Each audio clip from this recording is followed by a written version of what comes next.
looking at the shadow side, the contrasexual side, and how to reconstruct those, all for the purpose of relationship. That is where we are moving in this series. Relationship is the most difficult. To be ourselves in relationship is most difficult. And I tell you, the longer I work at this analysis job, the more I wonder how men and women live on the same planet, let alone share the same home and the same bed. That is God's country. You have no idea what's going to happen there.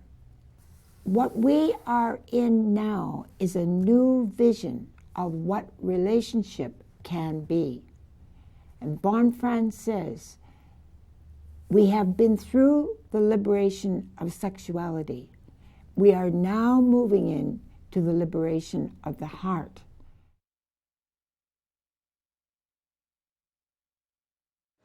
After all said and done, what every human being really craves is simply to love and be loved.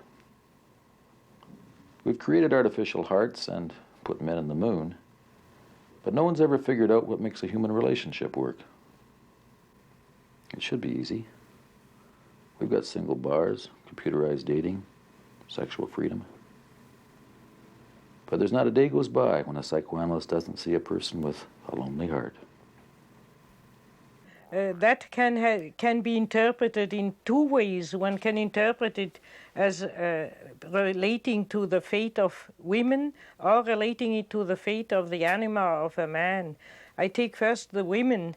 If a woman has this tendency of playing the anima to her father, father's little girl, and playing the anima, she assumes a divine role because animus and anima are mythological or in primitive language, divine figures, namely they belong to the dream world and not to outer reality.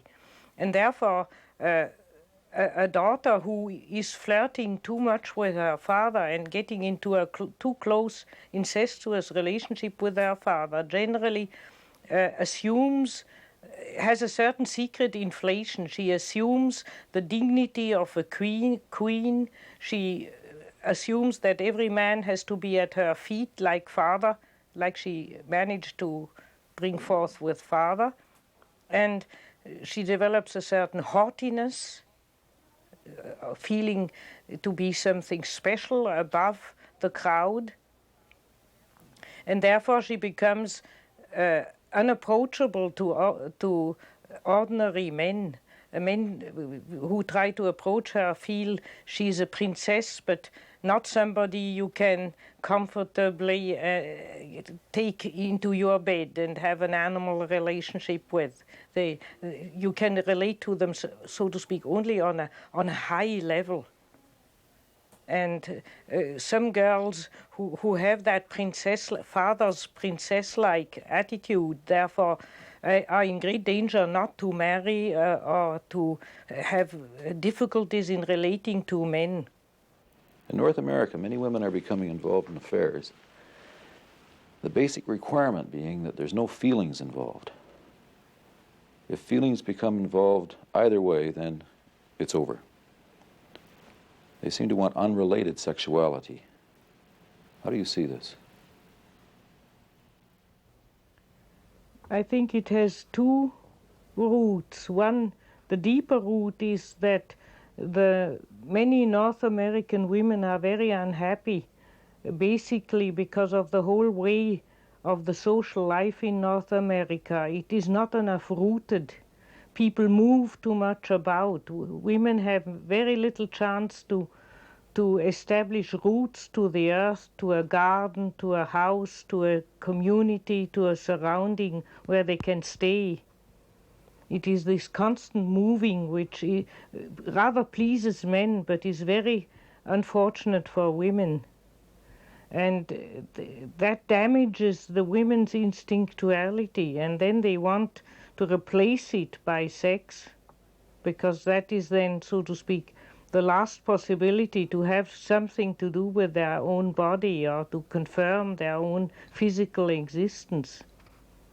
But it's a desperate move which is a surrogate for something quite different, a surrogate for having no feminine life, no feminine rhythm of life. The whole rhythm of the North American life is too hectic for a woman. It's not, it damages women more than men. It's not good for men either, but it damages women even more. And then there is this whole world of advertising and this whole social idea of success, and girls having to date boys and inquiring in, are you dating a boy already, and so on. And it is all, so the whole relationship between the sexes becomes an affair of success, of social achievement, instead of feeling. And if a woman has not a strong relationship to her own instinctual feminine nature, then she falls for that kind of nonsense. Women can run sex with the head, so to speak, completely cool, without feeling, as a means to confirm their self-esteem. I must have a man, I must have an affair in order to prove myself to be normal, and because one should have that, because it is a success to have a man in one's pocket. But it has nothing to do with the instinctual, real feelings of a woman. She overruns those with a theoretical idea of having to have a man and having to have sex. And then the whole thing is a cold power game which leads to nothing. And then she runs a success life with trying to conquer men and putting them in her pocket and boasting to her girlfriends about it. And it has nothing to do anymore with her real feminine feelings. Would you elaborate on the fact that they want sex without feeling? No emotional commitment either way. Because when there is an emotional commitment, there is at once conflict. And then one is easily hurt. If one is emotionally and committed with one's feeling to a human being, then one risks a lot of misunderstandings and hurts, because even the best partner will hurt you from time to time. You are exposed, you are vulnerable, you are dependent. And such women don't want to go into that. They are afraid of it. They are afraid of the complications of the heart, so to speak. And they prefer to run it like a cold businessman. Just have the pleasure of it and goodbye. Nothing to do with you personally. Because it is also a rejection of the feminine fate, because it has always been the fate of women to be personally interested in the man and to be therefore vulnerable. And what about losing your partner? What about your partner going away with another woman? What about your partner traveling for years in foreign countries and not returning to you? That is the eternal pain of women, because women want a lasting personal relationship, and men very often do not care about it, or have a life, or lead a life where they cannot care about it too much. They have to attend their own business. And that is a tragedy between men and women. And such women who don't want personal commitment want to escape that tragedy. They want to escape suffering, and they get into much worse suffering naturally. When you talk about the instinct, you're not talking about sexuality per se. The sexual instinct is one instinct, but there are many other instincts as well. There's the instinct of self-preservation, and there are social instincts and aggressive instincts. There's a whole host of different instincts, and the animal represents the totality of the instinctual world. An animal never consists only of sexual desires. A dog, for instance, those Dobermans, they have aggression, they have the need for food, they have the need for affection, they have the need for being with other dogs, and so on and on. And so if a woman singles out the sexual instinct as the only instinct and runs it with her head, then it is contra-instinctual, because it's out of balance. It's choosing one instinct against all the others, which nature never does. Nature keeps a kind of homeostasis or general equilibrium between the instincts and turns one instinct on and then the other off and on and off again.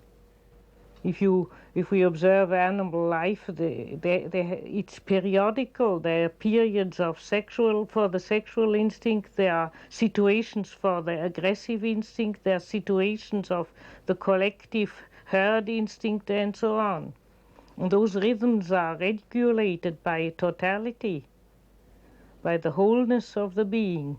So only man is stupid enough that he can pick out one instinct and perform only that one instinctual performance, and then naturally that is against the wholeness of the instinctual world.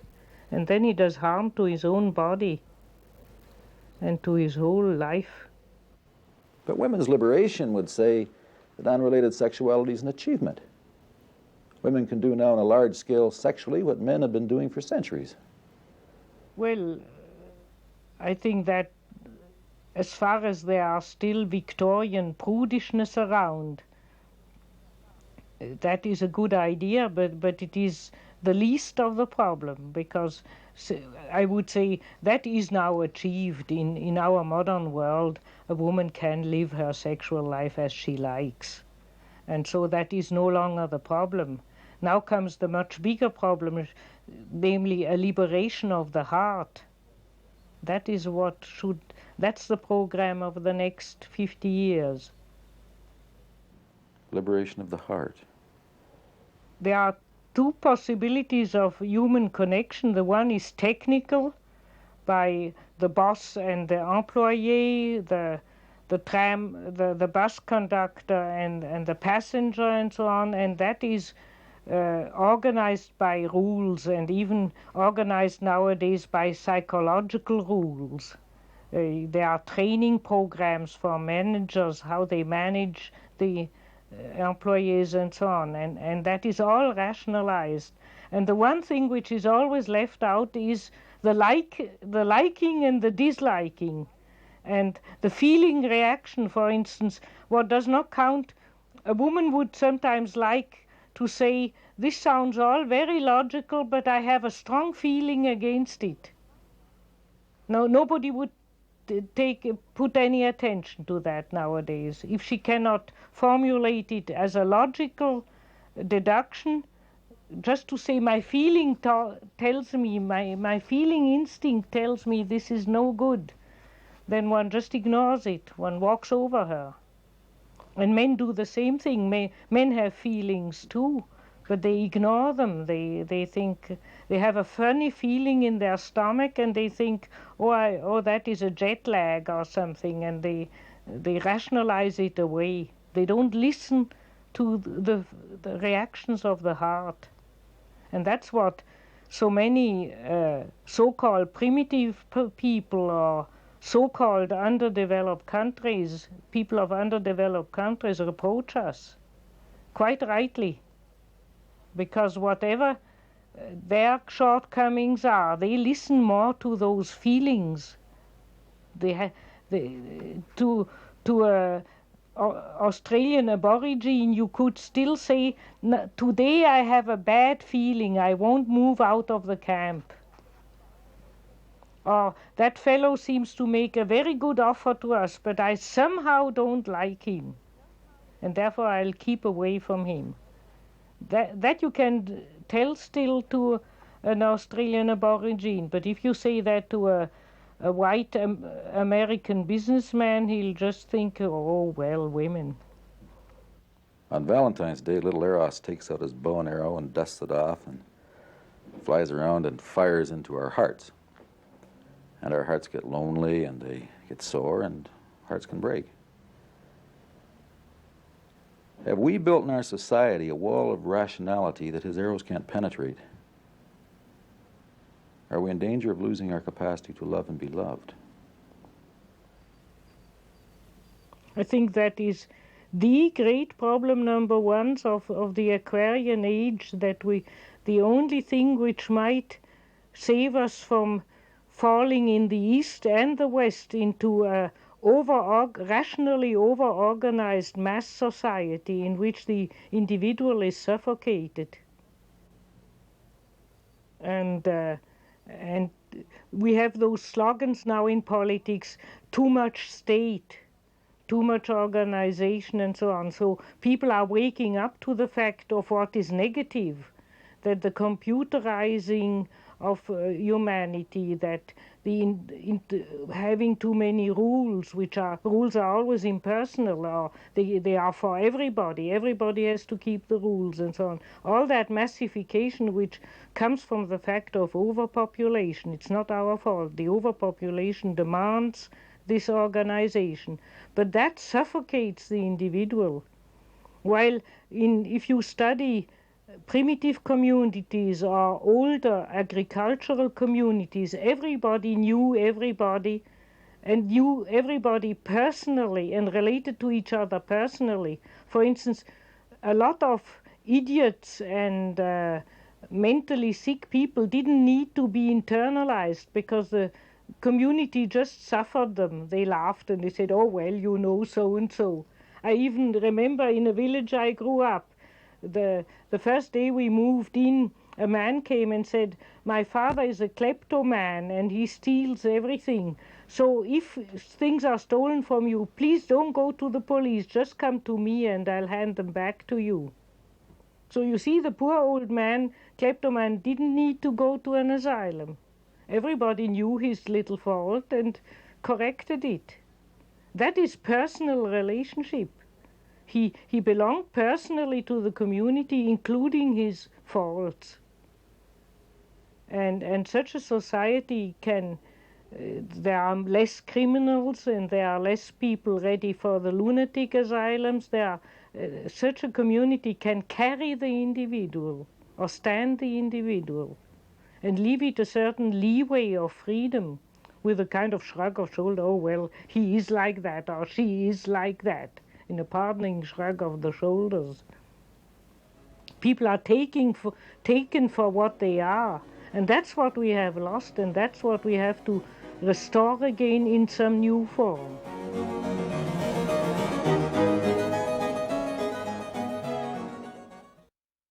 Jung said that it's easier to be better than we are than simply what we are.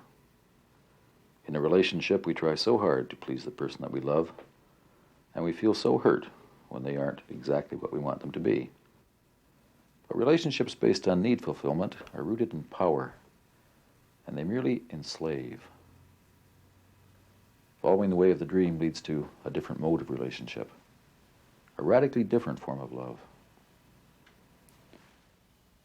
Dr. von Franz, we said earlier that a man with the mother complex fantasizes on an ideal woman who will fulfill his fantasies, gratify all his infantile desires. He wants a girl just like the girl that married dear old dad. How does that mother complex affect his personal relationships with a woman? When a man has a mother complex, he's generally a split anima. Namely, on one side, his feminine side is, he worships the feminine image too much. It's a kind of Virgin Mary or feminine Holy Ghost figure, the pure, wonderful woman, so to speak.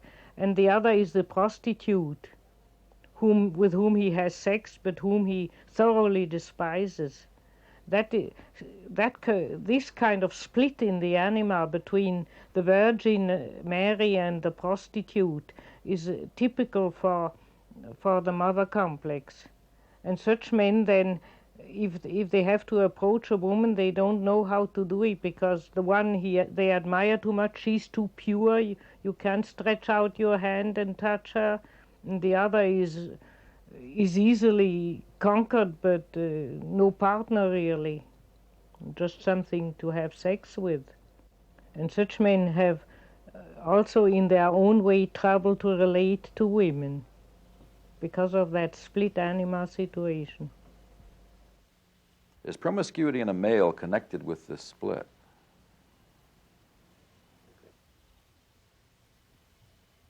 I think the promiscuity has to do with something else. It's simply that the conventional Christian barriers have been pulled down, and the young generation now is experimenting with sex all over the place, and you meet among those men and young women who are promiscuous all sorts of constellations, mother complex, father complex, all sorts of it's a more general factor, this experimenting nowadays, because the Christian barriers against sex have been pulled down.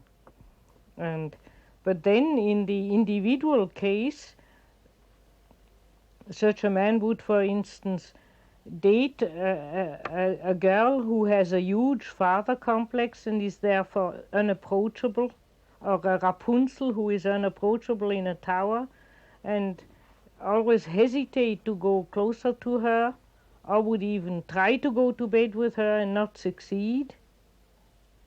And he would still be attached to that girl and have cheap sexual affairs on the other side, which do not satisfy him.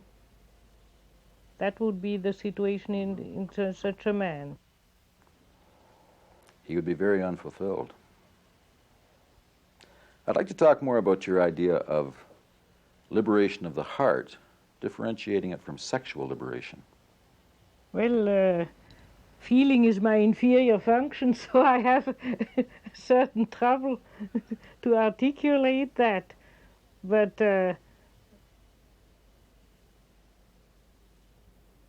feeling function is something which is completely neglected nowadays. Now, generally, we identify feeling with affect and emotion, but that is only inferior feelings. For instance, in the happenings of young people, musical happenings, they liberate their feelings, but it mostly comes out in strong emotions, and it comes out as a feeling of loving everybody or destroying everything in a kind of all over the place way, not individually pointed, while differentiated feeling is to love that unique person for its uniqueness, which presupposes that you are capable of seeing the uniqueness of the other, of getting rid of all schematic psychological judgments,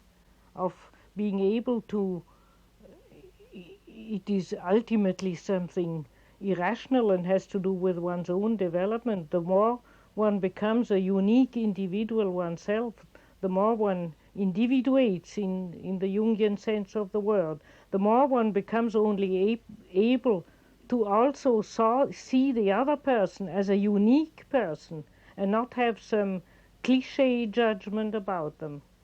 If you listen to how people gossip about each other, you can notice that 80% of what they say about the other person is a cliché slogan and does not hit the uniqueness of that person. It doesn't define the uniqueness.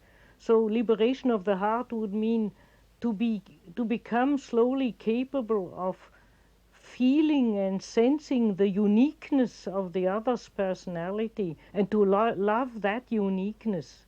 And that doesn't mean this Christian all-pardoning, sweetie pie, strawberry sauce love, of just all loving and pardoning everything. It means, on the contrary, a very great precision of feeling, namely to... I noticed that people with differentiated feeling, if one talks to them in a not quite genuine tone or makes even a not quite genuine gesture of the hand, they are already shocked. They feel the uniqueness and they want you to be yourself. I think that's the most important thing for a psychologist, for instance, to love the genuine person of the patient and to be quite openly disliking all what is not genuine in the patient. Then it brings out the other. It brings out in the other what he or she really is, or is really meant to be by nature. And that is real love, to love a love which heals or makes the other person whole, which makes the other person more him or herself. And that has nothing to do with sentimentality or being just sweet or polite. Exactly the opposite. Exactly the opposite. It's very tiring. It's having constantly a quick, precise reaction to how the other really is, or is not, or should be. You have sometimes in the anecdotes of Zen masters, you find such things that a novice comes with an ungenuine answer, with a tricky intellectual question, and the Zen master just hits him in the core of his real being. Can you think of one of those off the top of your head?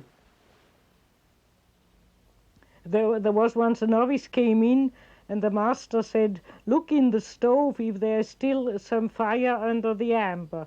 And the novice looked and said, "There's no fire under the amber." And he gave him a hit over the head and said, "There is fire under the amber." And in that moment the novice woke up. Is there anything a man can do when he's attacked by woman's animus? A man could just talk with her reasonably, but a man just generally gets irritated, and then he can't talk to her reasonably anymore. When she kind of, in a childish, plaintive, reproachful voice, reproaches him all the time that he is guilty for all her misery, then he having weak feeling feels awkward and gets irritated, either doesn't answer or slams the doors or picks up the newspaper and doesn't answer or turns on the television and sulks, and then she gets wilder and wilder. Mm. Do you think this is more common now than in the past? No, I think it only comes more to the surface. Women are great masters in keeping things hidden if they want to, and in societies where women are not allowed to rebel, they just swallow it all down and turn sour and bitter. And with us now it's allowed to rebel, and therefore it comes out more. Generally the man, if the woman attacks him with the animus, feels helpless and has a helpless, vague feeling that if he only could return her into the role of a woman, she would be right. And that's what gives him the impulse to just grab her, put her on the bed and say, "Now you are a woman, don't be a man."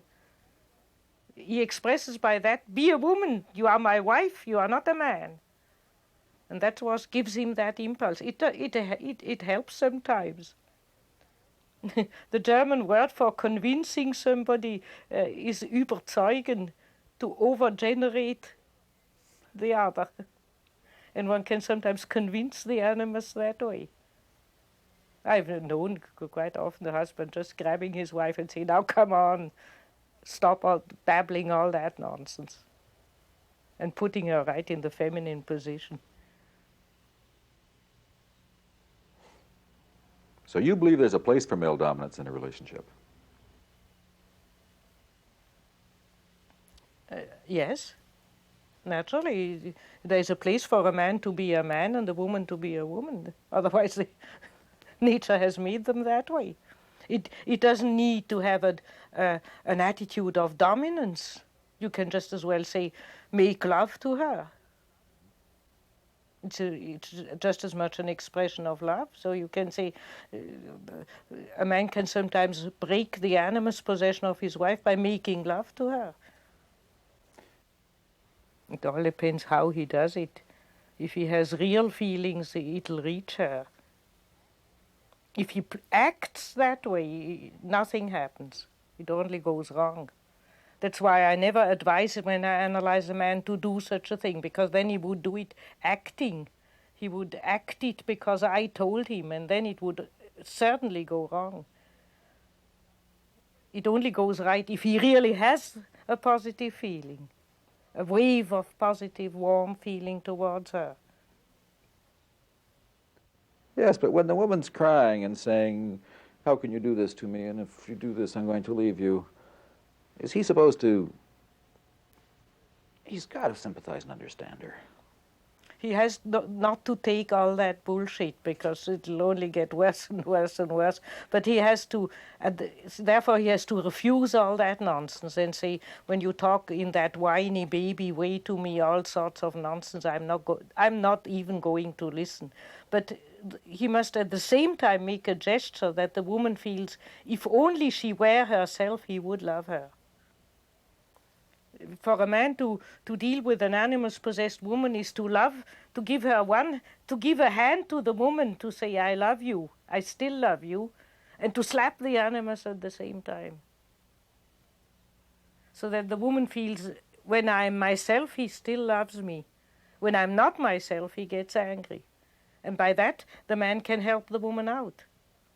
Then she begins to notice what is herself and what is not herself. We will see it's the same thing with the anima of a man. You disagree with the woman's lib position. You're saying that the woman should just give way to the man. Let the man run it his way. Woman just sits back and suffers. Yeah, but she can do also what she likes, and men have to suffer. I feel there is mutual freedom. Married couples should give each other more mutual freedom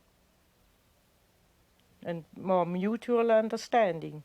So there will come moments where I will remind the husband, you know, I convinced your wife not to put anything in your way when you did that, but now you must not put anything in her way when she does that. Apparently we freed ourselves sexually in this society. We're liberated from Victorian prudishness. But affairs are still breaking hearts and causing a lot of disruption in marriages. What role does the complex play in an affair? Well, you think, for instance, of a wife and she learns that her husband has an affair. Then her feminine feeling and her personal feelings are deeply hurt.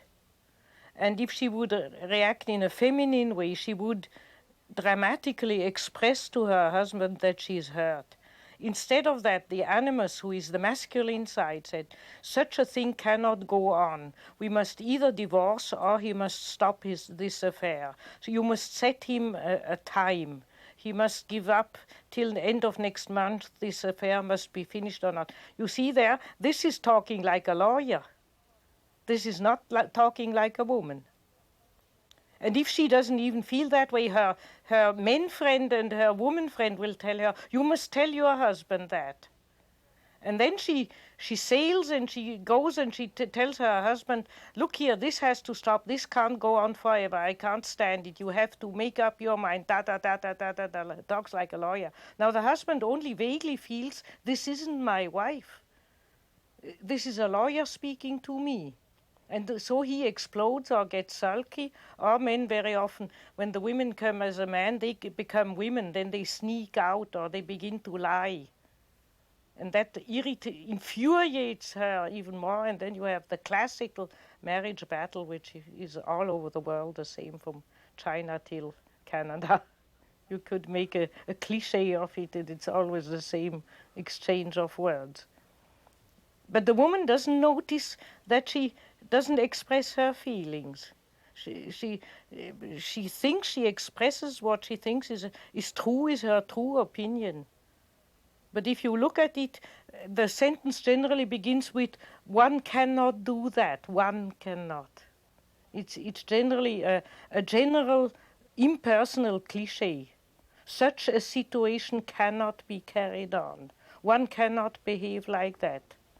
Such situations always end like that, instead of having an individual feeling reaction. Well, what can the woman do then? There is no general rule. She has to follow her own feeling. It depends on what kind of affair her husband has, if she feels he needs that, or if she feels he's running into a disaster and she ought to prevent him if possible. It depends on 1,000 details, and that's why one cannot give a general recipe.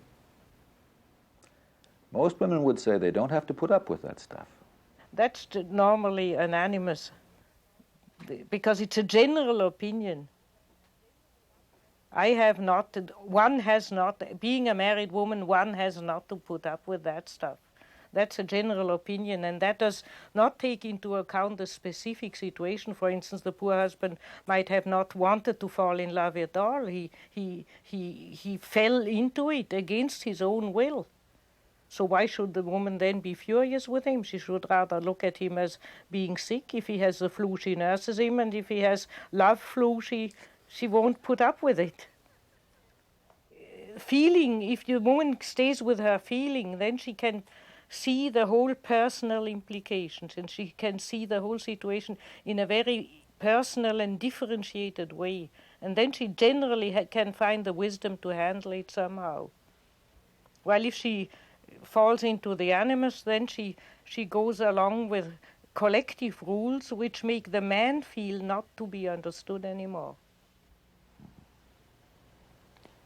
Most relationships begin by two people falling in love. They meet their other half, their soulmate, so to speak.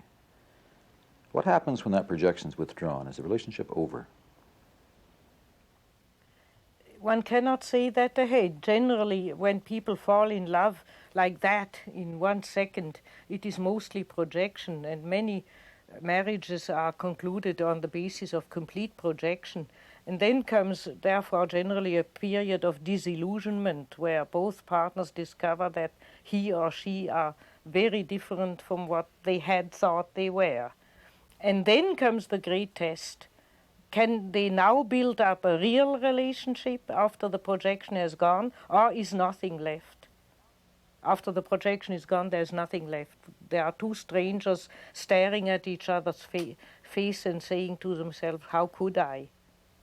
That one can only decide on the dreams. I've very often analyzed couples where, after having worked through the animus anima projections, one or both partners dreamt that now they could get married, and they dreamt of a real going to church and having a marriage ceremony and getting married at last.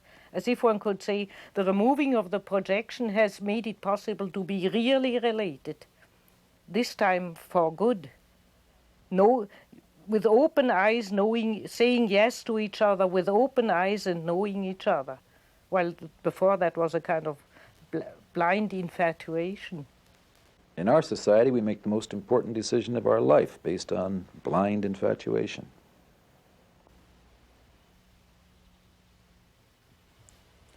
Well, I think it's the best possible thing, because otherwise, historically, it's the families who have arranged marriages for money reasons and power reasons and family politic reasons, as it's still partly done in India and has been in good families in China and so on. And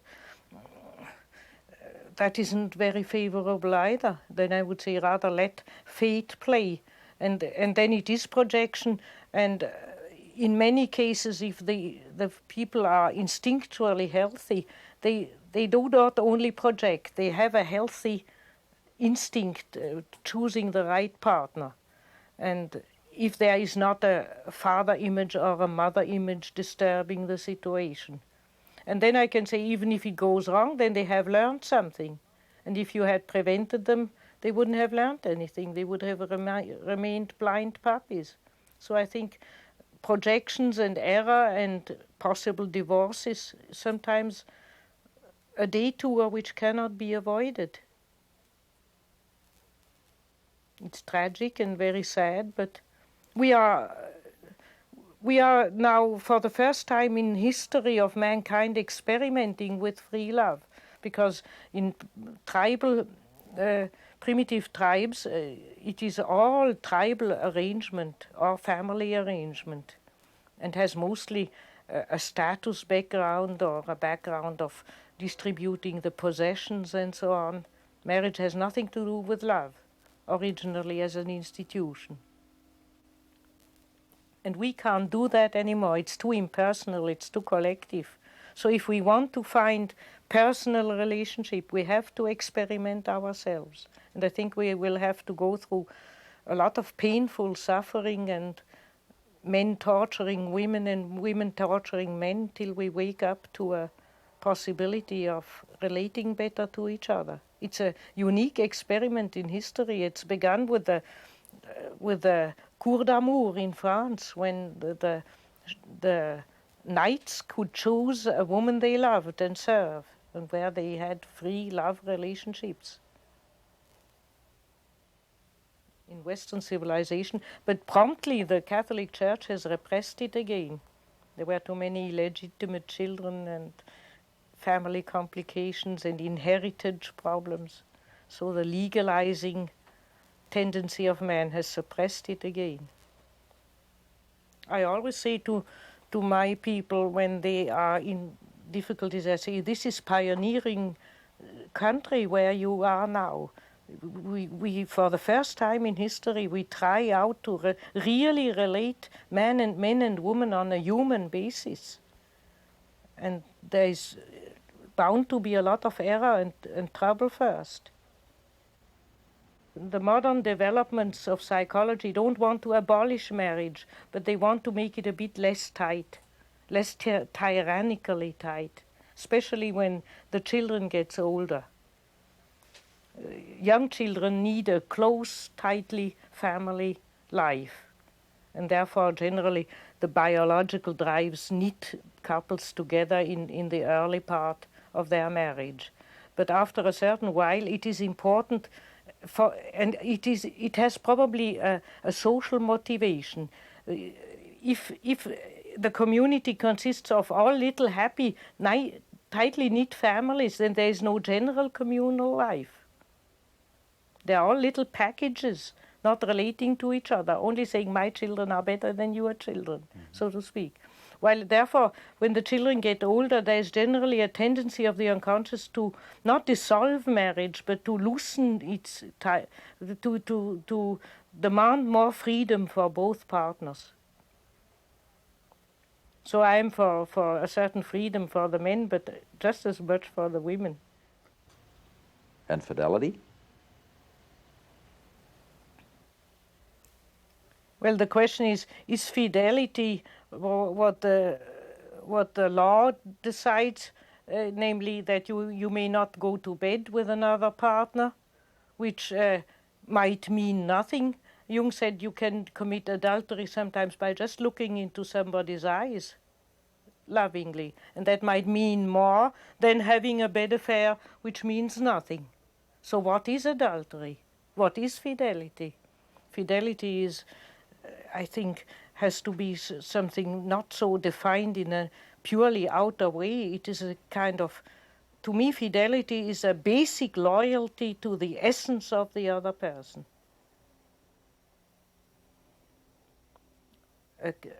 A loyalty without compromise to the innermost heart of the other, of the partner. But that doesn't exclude that one takes a certain freedom and leaves the other to have a certain freedom. On the contrary, if one loves the other really, one wants him to be free. One wants not to put him on a leash like a dog.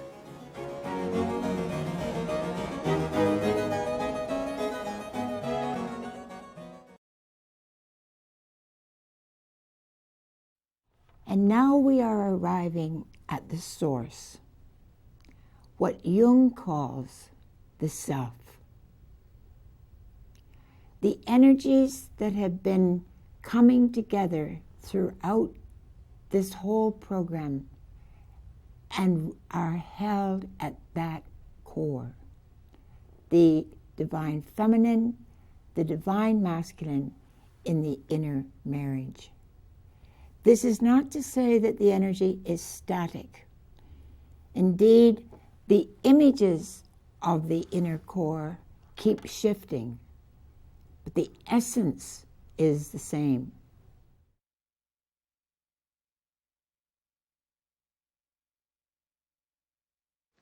Dreams tell us two things: where our energy is and where it wants to go. Night after night, over 100,000 during the course of a lifetime.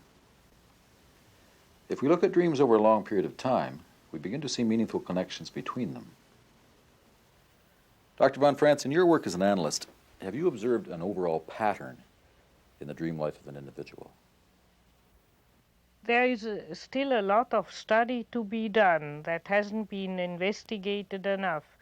But I have noted my dreams now for 40 years, and I have some of my analysants who have taken down their dreams regularly over years, so that we have an overall look of, let's say, 3,000 dreams. I have here also left from a patient who died about 3,800 dreams. He was a very conscientious note of dreams. He wrote every dream down.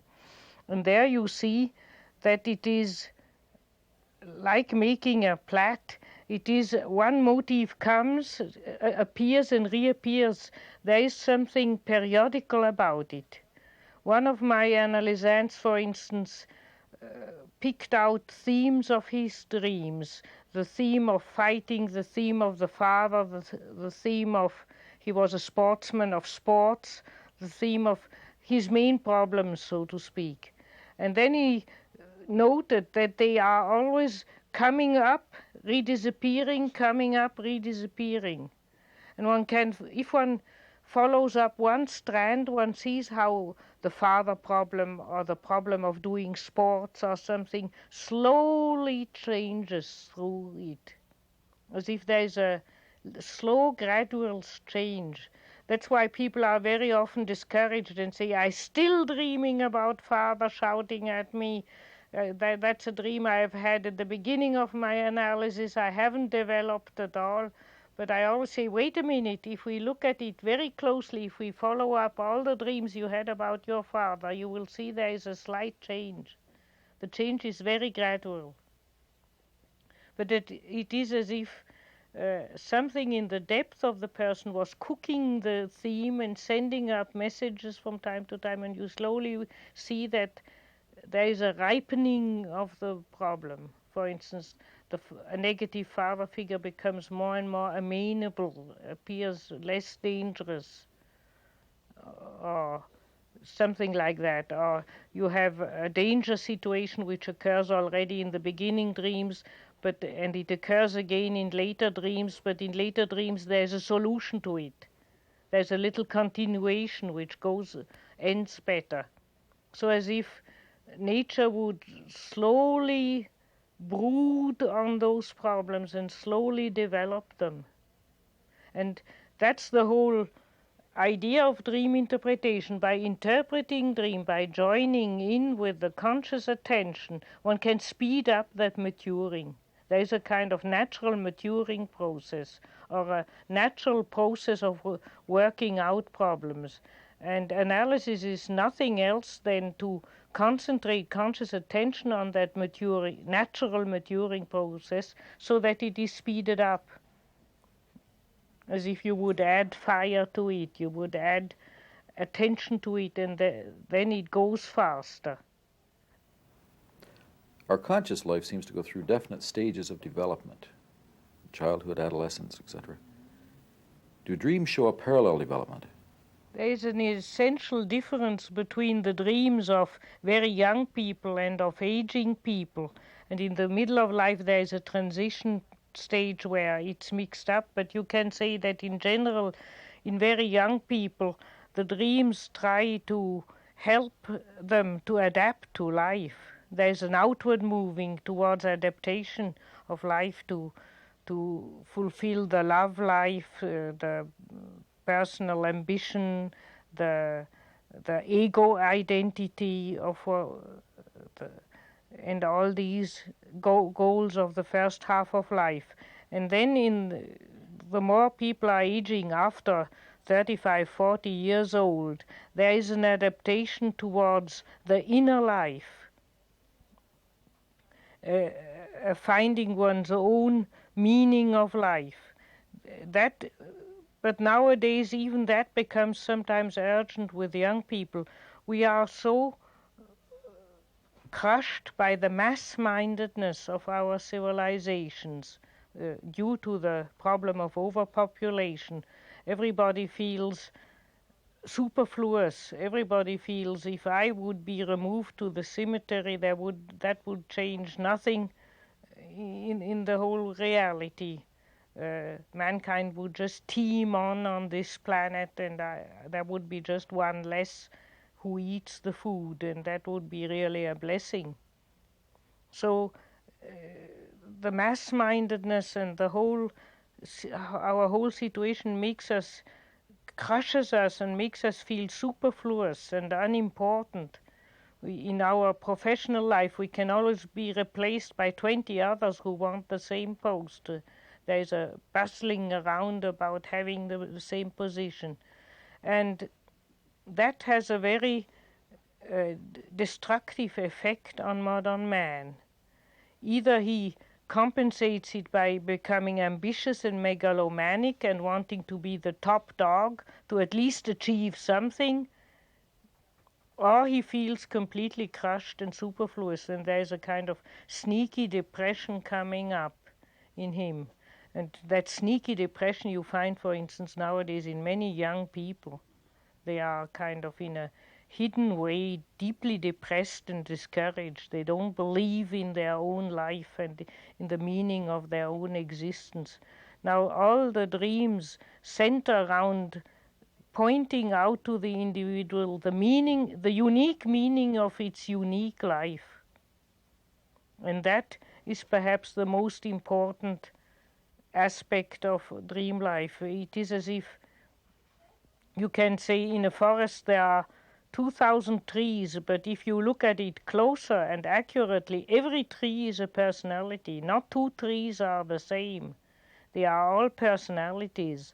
And nature becomes real or fulfills its patterns in unique individuated beings. That's why statistical thinking is so detrimental, so harmful. We say in this heap there are stones of 1 kilo of weight, but if you look at the stone heap itself, there's not one stone which is 1 kilo. One is 2 kilos and one is 1/2 kilo and so on. And we have to learn again to look at the uniqueness of the real thing. Reality consists of an enormous amount of unique beings, and dreams help us to find the unique pattern of our life. That's why one of the most frequent complaints in modern psychological practice is that people say, my life has no meaning. And they shrug their shoulders. They say, my life has no meaning. What for? What am I there for? What's the use of it all? I could just as well not exist. And there the dream are a unique help to point out what the unconscious wants of that person, namely what it wants that person to become. And that's often very surprising. I try sometimes to guess when some people comes to me. You say, what will come out of them? Is that a creative problem, or will that girl who is so unhappily in love get her Jack or John, or will, and so on. I never guess right. It's always a complete surprise what comes out of it. But after the event, you say, that is now uniquely the solution for that person. That's not a collective solution. That's why we feel sometimes very discouraged in publishing case material, because people think, that's the solution of a depressive problem, or that's the solution of an unhappy marriage problem, or so on. It isn't. It is only the solution for that person, of that case, and in another case it's different. That's why it's even dangerous to publish case material, in a way, because people identify and think it's their solution, and it's not their solution. It's that other person's solution. It's every time surprising and unique, and that makes the work on dreams so exciting, because it never repeats. And you can never guess. It's always a creative answer of nature. Dr. von Franz, do you believe in predestination? Do dreams show that life is in fact predetermined?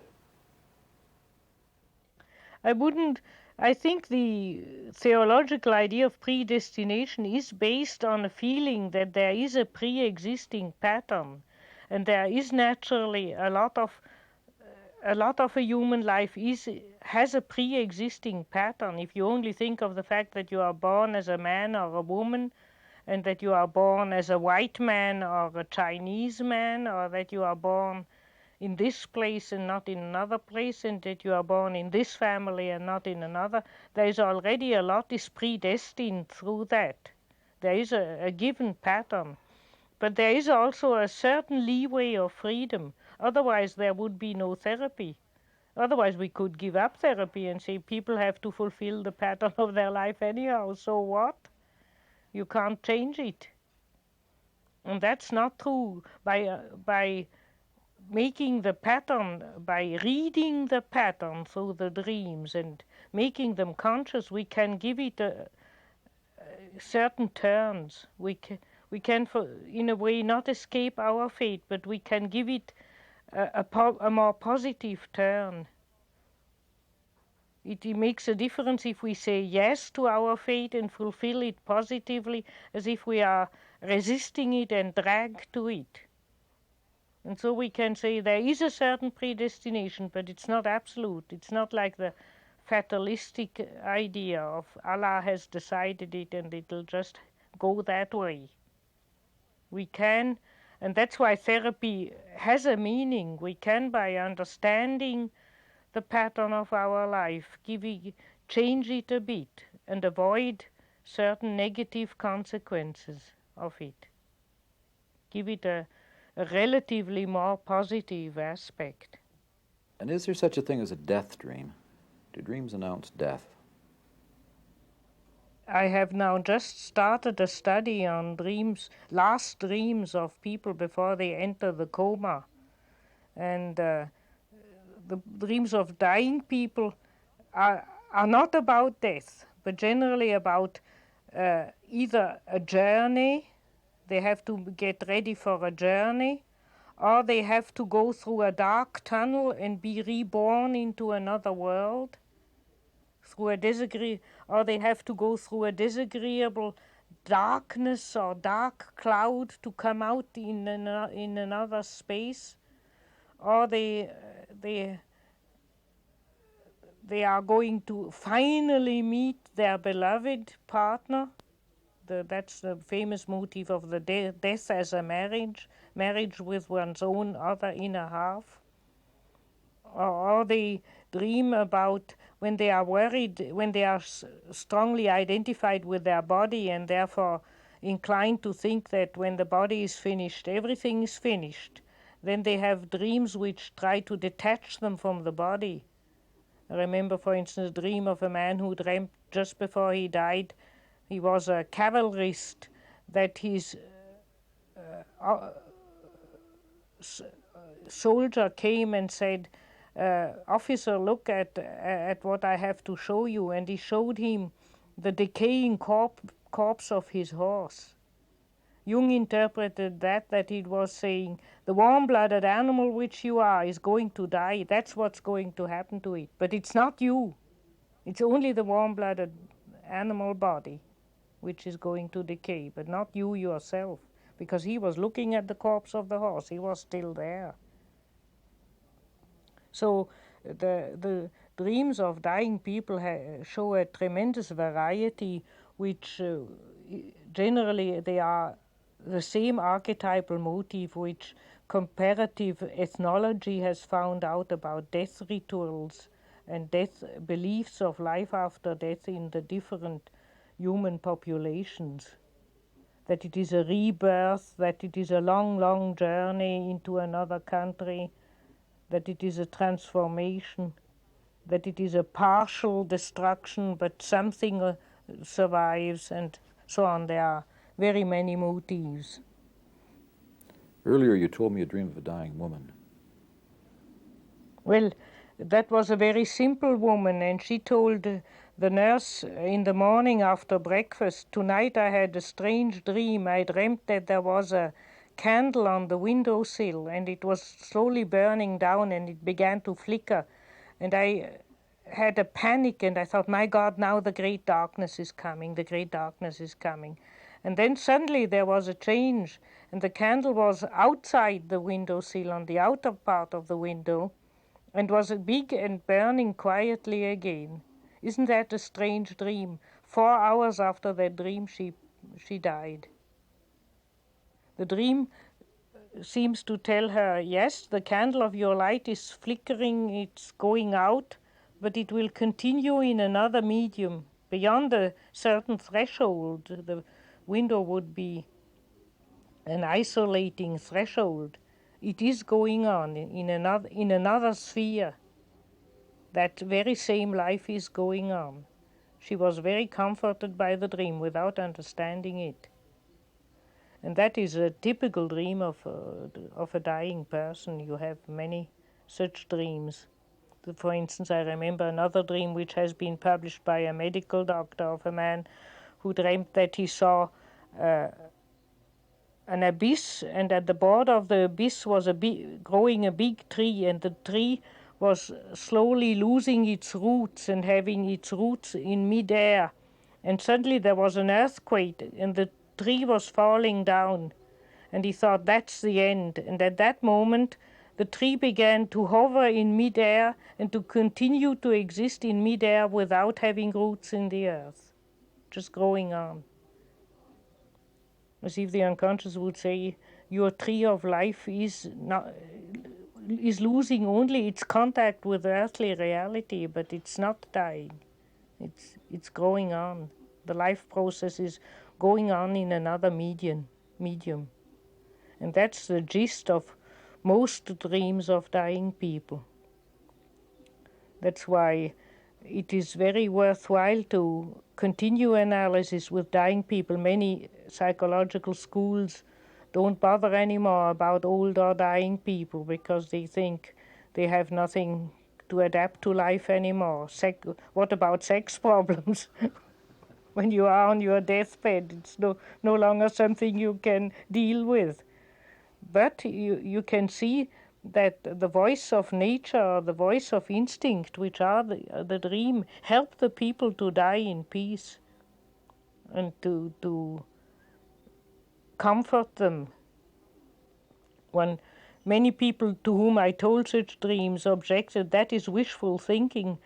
The dreams are wish fulfillments, but I don't believe it, because as you see from the dream of the decaying horse, the nature does say the end is coming. So quite unsentimentally, and the candle, the flickering candle, does go out in that old woman's dream. But at the same time it says, yes, something is coming to an end, but there's something in another medium going on.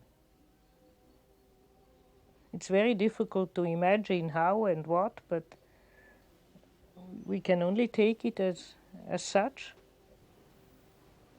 Are there dreams that say a person is actually going to die?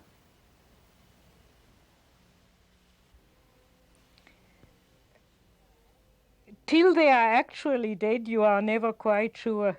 Because once I had, for instance, the experience of a woman who consulted me, and she had cancer everywhere, all metastases all over the body. And she had shocking death dreams. She dreamt that her watch was stopped, and she brought it to the watchmaker, and he said it can't be repaired anymore.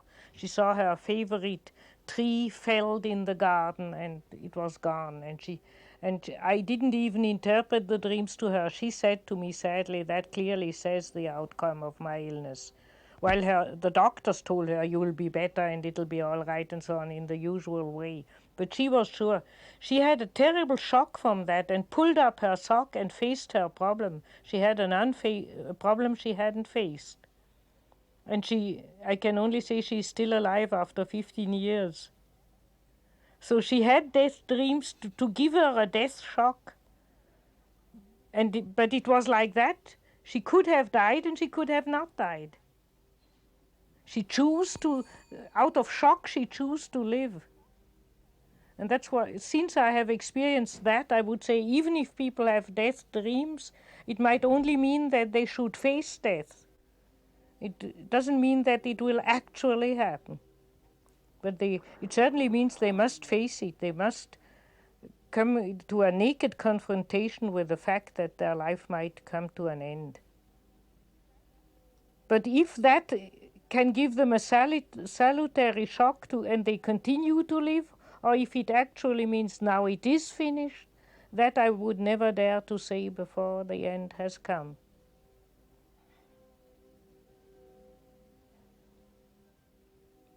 But there is sometimes a kind of uncanny smell around certain dreams where one has the feeling that forebodes death. But that's more a parapsychological, mediumistic feeling one has about it.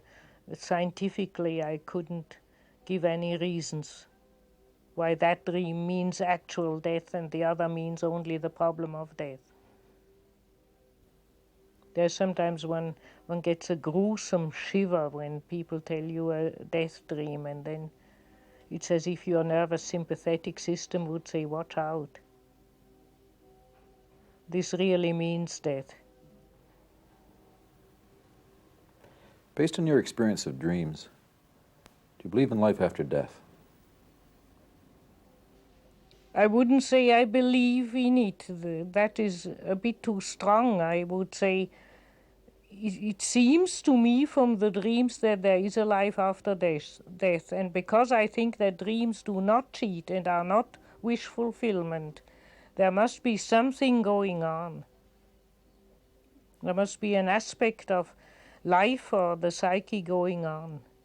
The worrying thing about it, the question I would not dare to answer univocally is, does life go on impersonally, or does the personal ego, what you feel is your individual identity going on?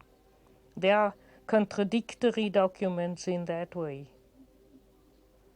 For instance, if you take the dream of that tree, you can say, yes, the life process of that man is going on, but not his ego. He himself is no longer around. On the contrary, there are other dreams which point to the fact that even the conscious identity goes on. So that is, to me, an open question. This is a question that's puzzled me for a long time. If dreams come from a source that is trying to guide our lives and is so interested in giving us direction, then why does the dream maker talk in Chinese? That has puzzled me too, and I have reproachfully asked him, why does this goddamn unconscious talk in such a Chinese and difficult language? Why doesn't it tell us clearly right out what's the matter? Now, Jung's answer was, it obviously can't. It doesn't speak the language of the rational mind. The rational mind is one thing, and the dreams are the voice of the instinctual animal nature in man. Or even ultimately, that's a very daring hypothesis, but I'll venture it. The collective unconscious and anorganic atomic matter is probably two aspects of the same thing. So the dreams are ultimately the voice of cosmic matter in us. And therefore, just as we cannot understand the behaving of atoms and look at the Chinese language modern physicists have to use to describe the behavior of an electron, we have to use the same kind of Chinese language to describe the deeper layers of the dream world. It leads deep into the mysteries of natures, which is strange to our rational mind. You can best compare it simply to atom physics, where the most complicated formulas are not sufficient to describe what is really happening. And why that is so, why nature has constructed our rational mind, our cortical brain, functioning in a way that we cannot understand the whole of nature? I don't know. We are born with a brain which seemingly can only understand certain aspects of nature. Perhaps there will be later mutations on another planet.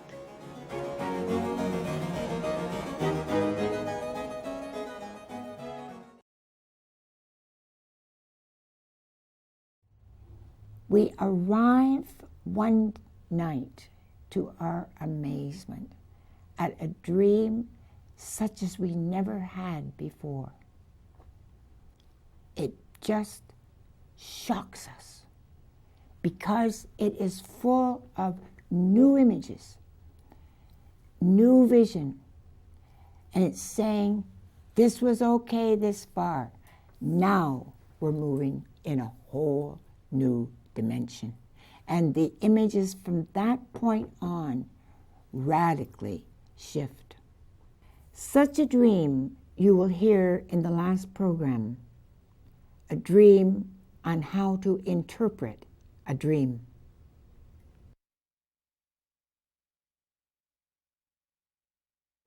Throughout this series, we've been seeing how dreams act as an inner guide if we establish a dialogue with them. Here's an amazing dream that reveals the nature of the dream itself. It actually tells how to interpret a dream. I had this dream when I was studying to be an analyst. The night before, a friend and I had sat till maybe 3 o'clock in the morning discussing the problem of interpreting other people's dreams. It was the first time in my life I ever attempted to interpret another person's dream. And I was pretty worried about it. And that night, I had this dream. At the beginning of the dream, I was sitting in the center of a square in an old city, on the ground, sort of cross-legged. And a young man came into the square. He had long golden hair flying out behind. He sat down. It was nude to the waist. And we were sitting like this, facing each other in this square. And he told me the dream, and then I would interpret the dream. And as he told the dream, a rock would fall out of heaven, a great big boulder, and hit the dream. And the dream would split. Chunks would fly off the dream, and it revealed an inner structure that was made up entirely of nuts and bolts. And then another chunk would fly out of the sky, another boulder, and hit the dream, and the dream would, chunks would fly off of it. And more of this inner structure was revealed. It took the form of kind of a modern piece of sculpturing or something like that. And then I went over and picked up a chunk that had been knocked off the dream, and it was made of bread. And I said to him, this demonstrates how a dream must be interpreted. You have to know what to discard. It's just like life. Then the dream changed.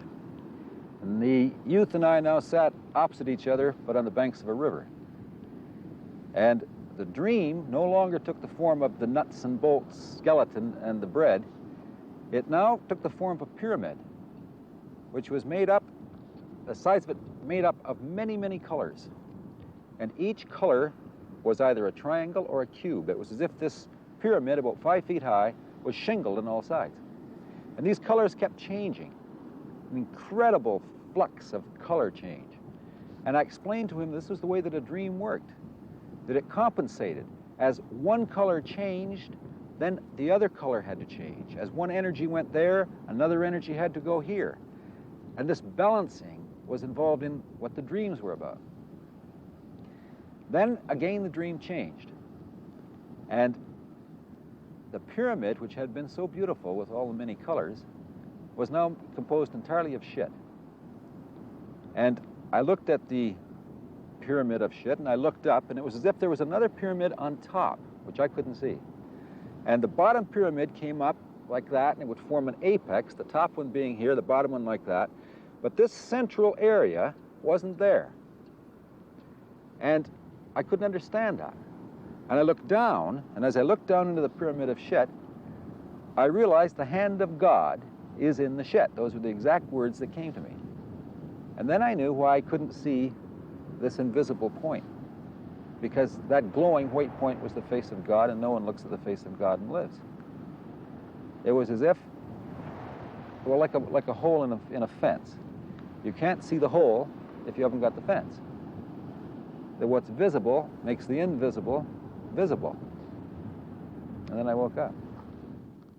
There's a great mystery in this dream. That character who's me in the dream is not me at all. He's got a wisdom I don't have. It's as if he were present at the conversation we had the night before regarding how to interpret a dream.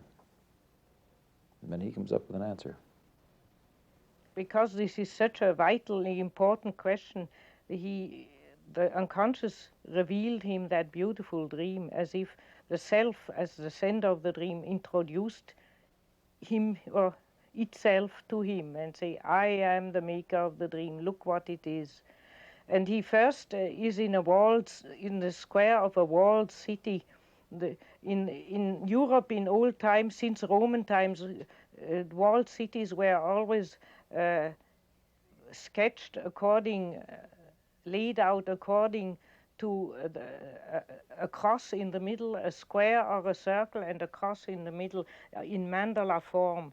And the original mythological idea behind it was always that the center represented the center of the world. You have that in the pattern of the town of Rome and of all Roman foundations, and later in most medieval towns you have the same layout. It is really a mandala, a world center. So he is in such a square place, so to speak, in the center of human life and human civilization, and there sits that dreamer, the young man who tells the dream, and that is a blonde young man, unknown young man, who looks very vital and full of vitality. We could compare him to a sun hero, because the blonde hair generally associates to solar qualities. He's the enlightened one and also the healthy one within him. We could even see in him already an aspect of the self of the personality, because ultimately the self is the dreamer, the sender of the dream, and the interpreter of the dream. And we are only the clown who watches it all, so to speak. Isn't it amazing that we write it, we direct it, we produce it, and we're also the audience? The next section of the dream deals with intuition. A large boulder falls from heaven and hits down. That probably has to be seen together with the fact that he asked himself, how does one interpret dream? Interpreting dream is not an art one can do with one's own rational effort. One depends a bit on the help of the unconscious. One depends on hunches coming from the unconscious which hit the mark. The dream interpretation is to aim in the right way and hit the mark to what clicks in the dreamer. And that's why all sorts, very often when one discusses with people dreams, everybody brings another theory, and one has a feeling, yes, it could mean that, it could mean that, till somebody says something where one says, that's it, now I feel that's it.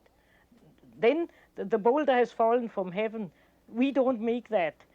I always feel when I interpret dreams to people, if the unconscious doesn't give me the right hunch, I'm lost. I can stammer forever. But the unconscious, thank God, is very interested in the understanding of dream and generally helps one to hit the mark. But it is really an act of grace from heaven. And as soon as the interpretation hits the mark, or hits home, as we say, then it turns into bread of life. Whenever we understand a dream properly, we feel nourished. That is, so to speak, the supranatural nourishment we need, insight from the unconscious. That is very often represented in dreams as either the bread of life or the water of life, because it has to understand one's own dreams in the right way. When it hits the mark, one is vivified and nourished, and one has a kind of happy, vivified, satisfied feeling, like after having eaten a good meal. One feels, that's it, now I know from where to go, now I can go on. Something becomes peaceful and satisfied within one. And the boulder's hitting. When those boulders hit down, some of the substance flies away, the bread, and what remains are bolts and nuts, and they slowly build up a strange pyramid-like structures. So there is, so to speak, an outer form of the dream and a dream essence. And we can say, yes, the outer form of the dream is the sequence of images which we have to understand, which we have to follow up. But then, and that is the most difficult part of dream interpretation, we have to ask ourselves, now what is the essence of the dream message? What does the dream tell in a few words? What's the message? And then we have to kind of penetrate at the essence of the message, divine message, which is contained in that strange shell of sequence of absurd images or difficult to understand images. This essence, as far as I have seen, always point to what I tried before to describe as the self. They always point to the inner center. They are like hundreds of forms all pointing to the inner center.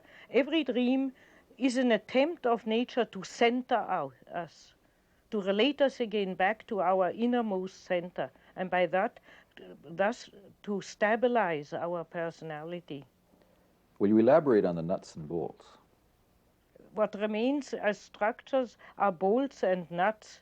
The bolts could be looked as a masculine symbol and the nuts as a feminine symbol. In German, the nuts are called Mutter, mother.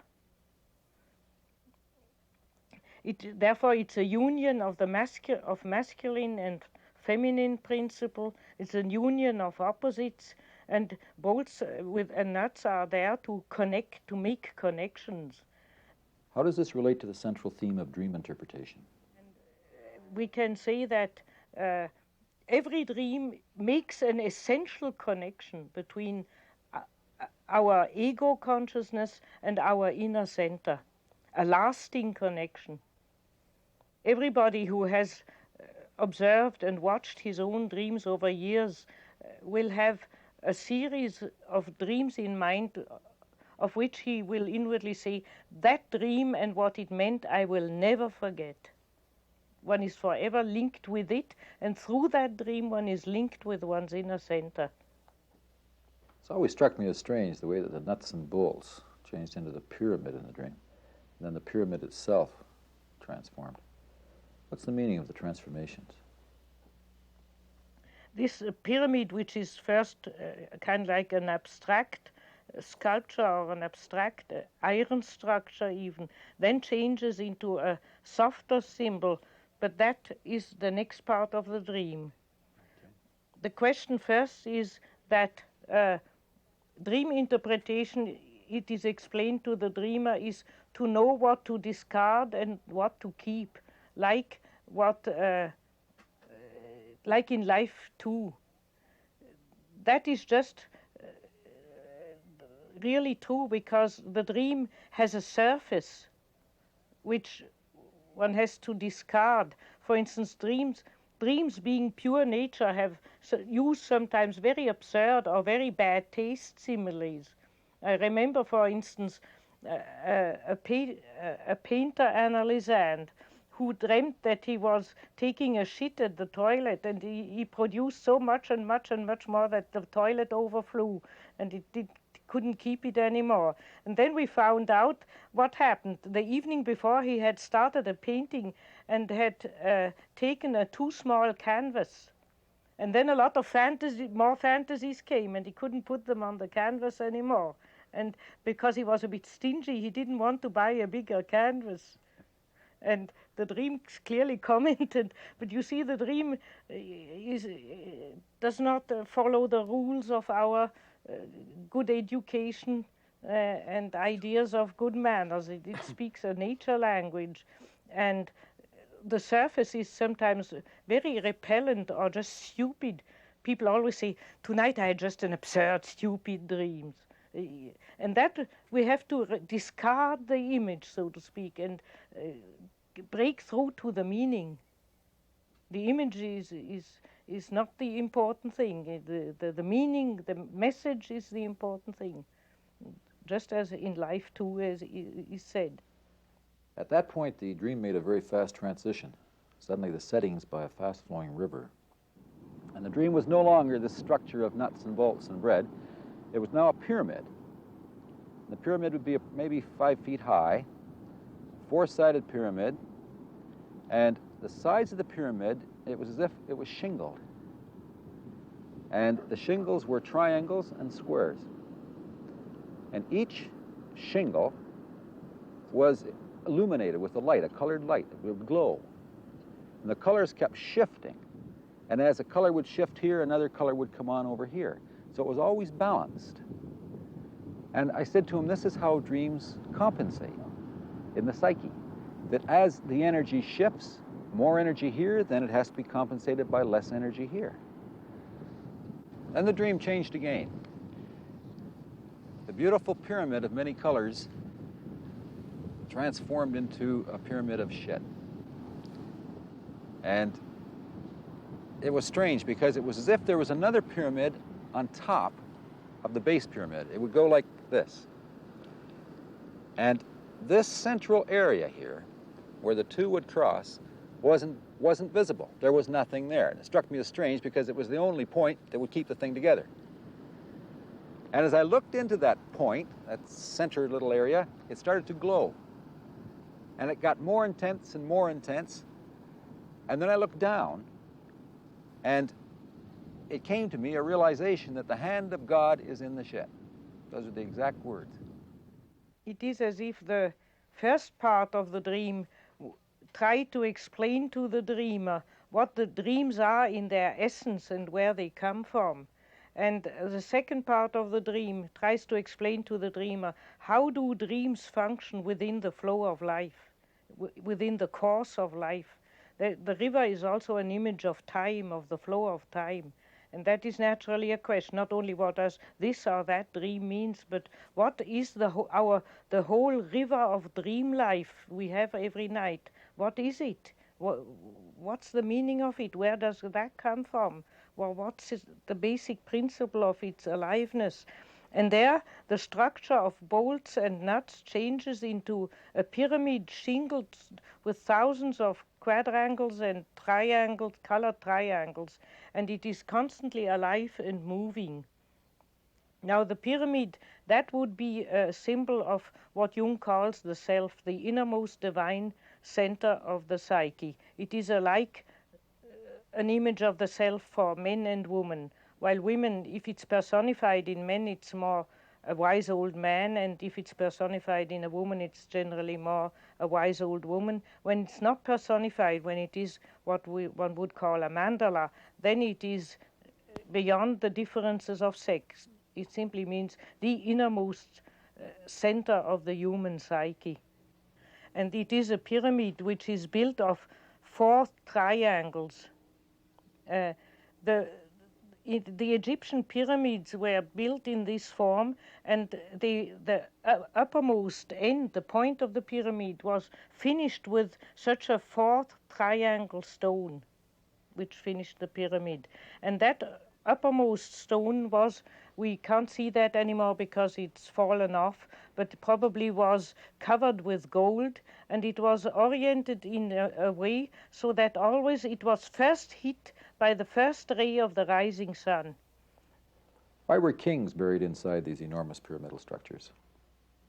The idea was that when the sun hits the point of the pyramid, this is the moment of the resurrection of the dead. The dead king who rests in the pyramid at that moment rises from his grave and goes up to the bark of the sun god and goes over the horizon. The pointed pyramid stone on top of the Egyptian pyramids was called Ben, and was a sacred stone, and was also connected with the word Benu, which is the word for phoenix, the symbol of resurrection. So it is always associated with that part of the dead person, because the pyramid is a grave naturally, which survives death and resurrects and lives an eternal life in communion with the sun god. And when the sun rising sun hits this with its ray, light the stone. This is the moment where the dead person in its pharaoh in his grave is enlightened and rises from the dead and awakes again from the underworld. The pyramid was a living organism. The changes were fluid and organic.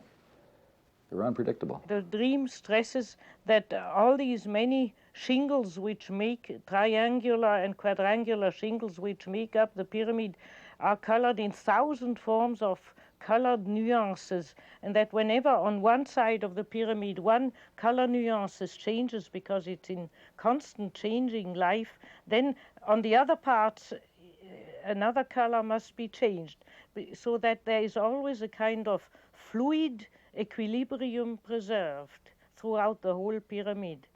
That is one thing we observe is a function of what Jung calls the self.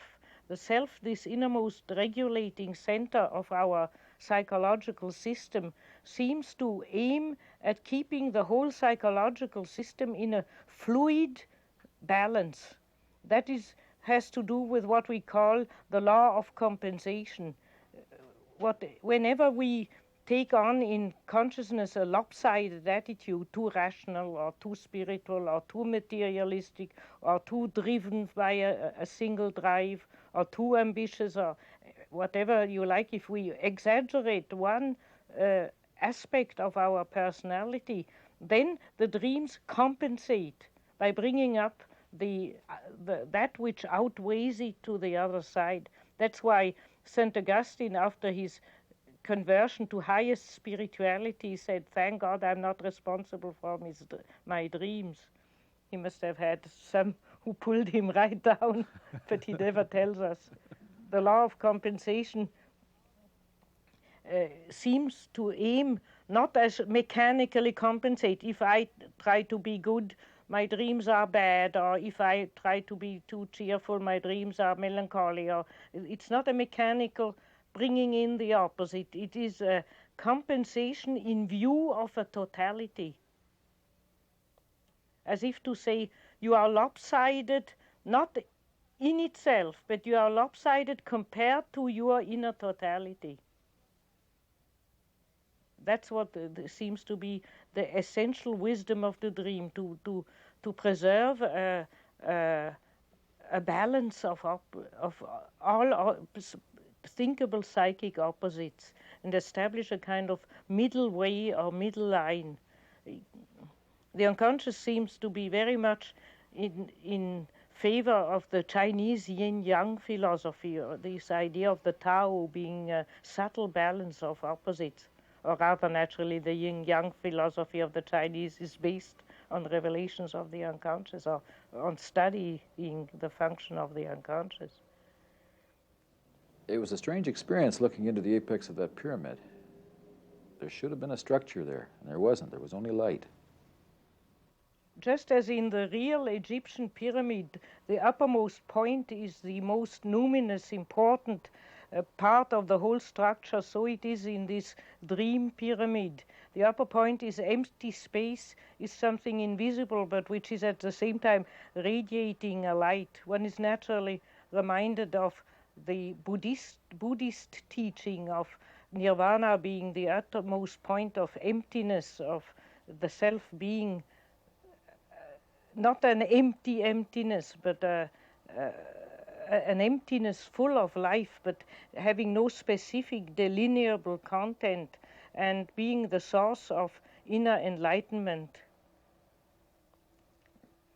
I think now that Zen Buddhism and many other Eastern meditation techniques have so widespread, it is not necessary to comment much more on this. It is that thing which the Easterners are striving for in all their meditation exercises and techniques. They are, so to speak, aiming at realizing that point of the pyramid. It is a form of the representation of the highest value in the psyche, or the Godhead, or the inner Buddha, or whatever. The different schools give it different names, but it is always that same inner thing. Would you interpret the final image when the pyramid turns to shit? now the pyramid consists of solid sheet. There we have again a union of extreme opposites, the divine, the most sublime divine light, and the sheet, and what it means, the most transient, valueless thing which we discard, which we get rid of, which we cannot digest, the thrown away stuff. One is reminded of the fact that the alchemists always said that the gold is found in the sheet, the highest is found in the lowest, and in certain Eastern schools of meditation, it has been pointed out that after having reached illumination, one returns to the very ordinary life, and the very ordinary life is also part of one's illuminated life. There is no contrast between having an inner illumination and living the shitty life of every day. Even those opposites belong together. But what the light does is that it makes the hand of God visible in the sheet. I think one can just leave that and say that's it. That's the essence of the dream. And if we see the hand of God in the sheet, then we can stand the sheet. Otherwise we suffocate in it. That's the message of the dream pyramid.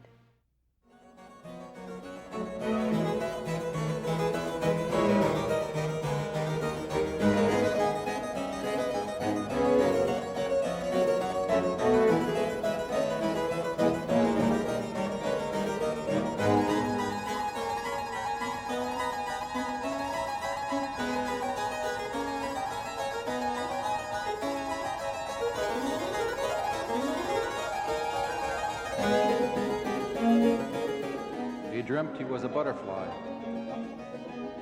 And now he's puzzling all the time, is he a man who dreamt he was a butterfly? Or is he a butterfly who dreamt he was a man?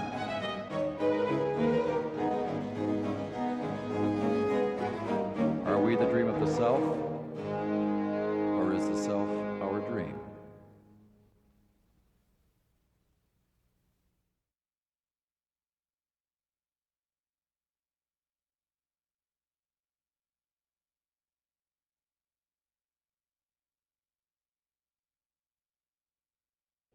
It is so important in our culture that we recognize that our seedbed is power. And however we may try to disguise that, if we are honest, we have to come back to that point. Work in our journals, recognize when we were helping somebody or when we were making certain plans, we had another agenda. The unconscious picks up that other agenda, and it interferes with the relationship. Just to demonstrate how infiltrated we are with this, turn on the soap operas any afternoon, and you'll hear some whining beauty or some whining little girl saying, "Oh, I love you so much, darling. I love you. I love you. You will do what I want you to do, won't you, darling?"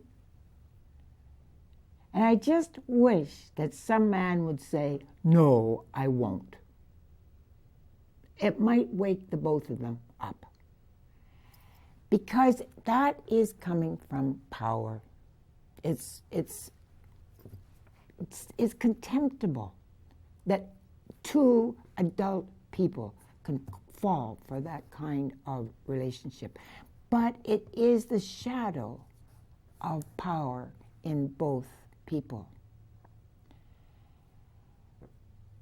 Another way of checking that out is through projections. You can find in your dreams how you project onto others. For example, you may say, of all the people in the world I do not like, Why does she appear in my dreams? Over and over, there she is, and I can't stand her. Crucial that you look at yourself and your behavior and claim that projection and say, yes, that is how I can act. I ask your friends who will tell you the truth. Some friends don't tell you the truth. That also can be power. But you need to know that you are putting energy out into other people that is yours. And it's not only your worst, it's your best. So that you pull that back and you recognize power, or whatever it happens to be. If it is the best side, you may be projecting your capacity to write, your capacity to sing. Whatever that divine contrasexual in you is, you are projecting, and you're putting a terrible load onto the person you're projecting onto. He isn't a god. You are not a goddess. And, you know, I've had men say to me, I give her beautiful gifts, and she looks at me, she never says anything, she says, thank you very much. But I know I have just missed somewhere, and I don't understand it. What he's not understanding is that she has projected a God onto him. He's perfection. And he's not living up to that perfection that she is projecting, nor is she taking the responsibility of relating to that inner God and freeing up the relationship that two human beings can truly love each other, not through the miasma of the projections, but as they are, human beings. It's to come to the end of life and recognize that you were able to hold the divinity and the relationship to the divinity in its both its demonic and its creative forms, and to recognize that you've had a wonderful human relationship, that you have remained in your own body. You have lived your muscles and your own breath and being a part of that reality. See, otherwise, if you get into that divinity and it turns on you, which it's bound to do, then you start yearning for that demon lover. And that demon lover will lure you out of life. And that will fit right in with your projection onto Daddy. Either he was so perfect that you couldn't live up to it, he was God, or it went in the demonic side and you did everything to escape it and you ran straight into it. Yes, it's painful. Von Franz says that we have spent years in the liberation of sexuality, and now the next 50 years are about the liberation of the heart. That's where we are. The anguish is immense because religions don't want to recognize the differences. Nationalities are different in their values. To live your own truth is not easy. But that's the direction that we are going. And we can see at the end of the line that having walked through that shit, we can also see the hand of God.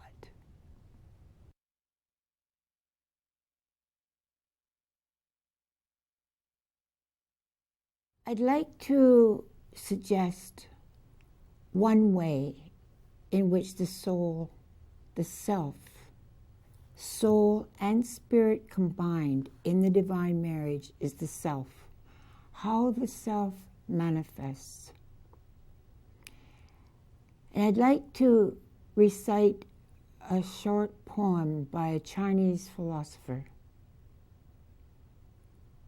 I dreamt I was a butterfly, and now I think, was I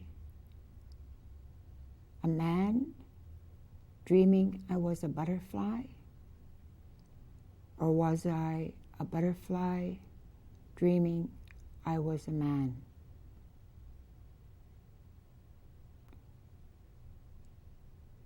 We can't know. That is the mystery.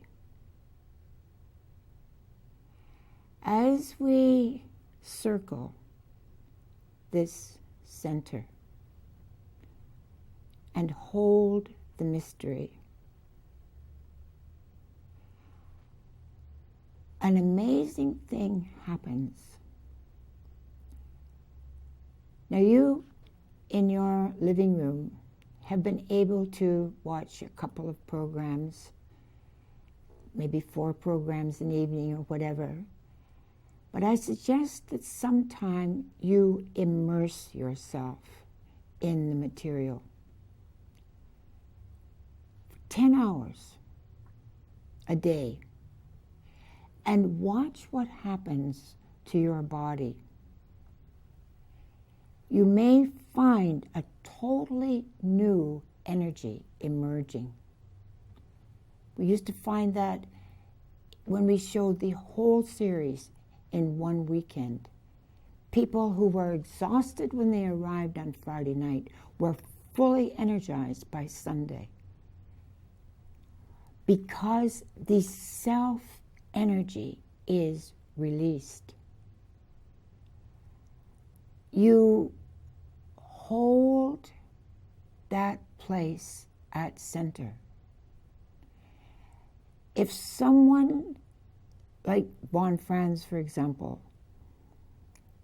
can hold that space, let the whole outside world fall apart. Everything that is superfluous leaves. And you stay with that center. She's like a tuning fork that brings everyone else into that center. And they can relax into that place and feel their own soul emerging. The eternal is quiet at the center of the transitory. As T.S. Eliot puts it, except for the point, the still point, there would be no dance, and there is only the dance.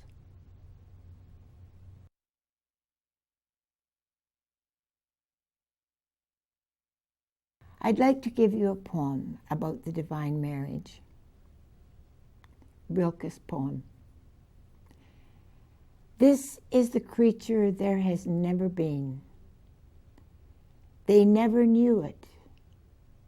Nonetheless, they loved the way it moved, its suppleness, its neck, its gaze, mild and serene.